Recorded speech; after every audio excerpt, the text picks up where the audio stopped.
So today we are going to tackle some new issues, and that is this ignition switch, because it's making some funny noises. If you listen very closely, you can actually hear the scraping that's inside.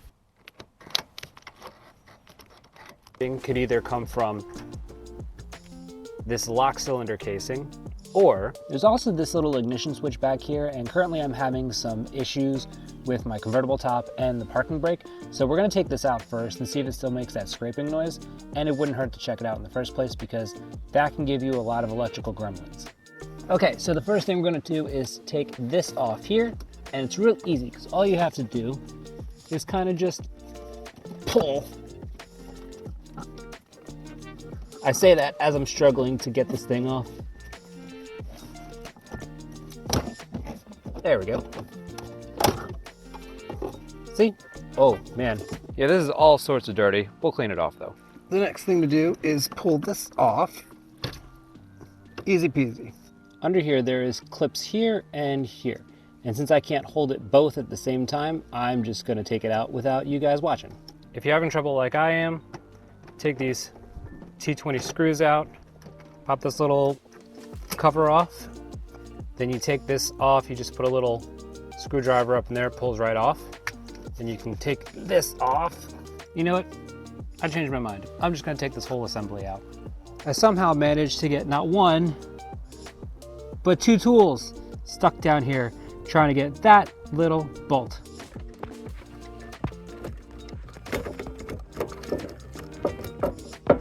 So if you look at the screw right here, you can see that's a little dirty, and that's why it took so much effort to try to get out. So we're just gonna put some leverage on it and get it out now.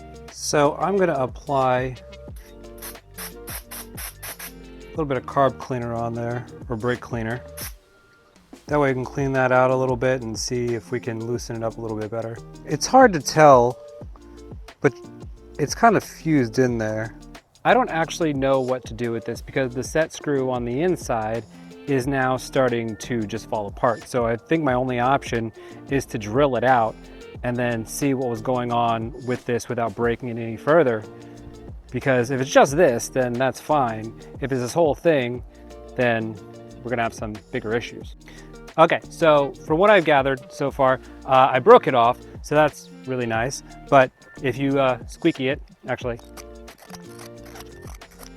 yeah, that's the piece that was actually broken.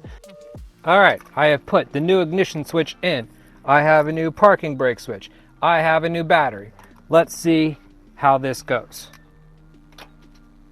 Okay, starts up. Well, turns on.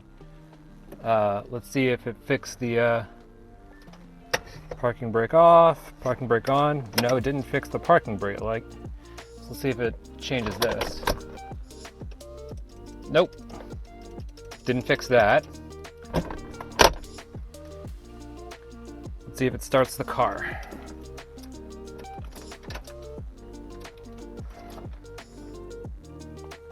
Did I miss something? I feel like I missed something. I put that all back together, totally forgot to put this box back in. So I guess I'm gonna do that now. So putting that back together was a lot harder than I expected it to be. So let's try this again. Parking brake still an issue.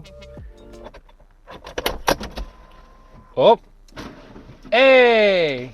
Convertible top works now, perfect. Okay, so let's start this car up and see how it runs. And it's not turning on. I did manage to get the car to turn, but I can't get it to turn over. This is as far as I got. So I jumpered this relay, which is a starter relay, from 30 to 87, which basically bypasses the clutch switch. That tells me that this clutch switch up here needs to get changed out, which is an easy fix. Now, when I bought the car, I know that it took us forever to get it started. Turns out we needed some new gas in it because the gas that was in there was not doing well. So I got 5 gallons of gasoline, threw it in there, still no difference. So the next thing I'm gonna try is I'm just gonna see if I can get this started to get it running by pushing it. Because if I can't get it to do that, then there's something else going on, like maybe a fuel pump, or there is some reason why the fuel pump isn't getting fuel to it, or maybe it's just a relay, who knows? I'll jump that next and see how that goes. So I tried jumping the fuel pump relay, and yeah, It's not good. It fried. Let's see what the inside looks like. Oh, that's absolutely fantastic. I'll have to clean that out now. Oh man, this video is getting long, but we have made way on trying to figure out how to get this thing started. And one of the things I did was buy this little jumper with a fuse on it, and we're gonna jump the fuel pump relay. And the way you do that is you connect terminals 30 and 87 together. Now, currently, it doesn't seem like the fuse pump's turning on now.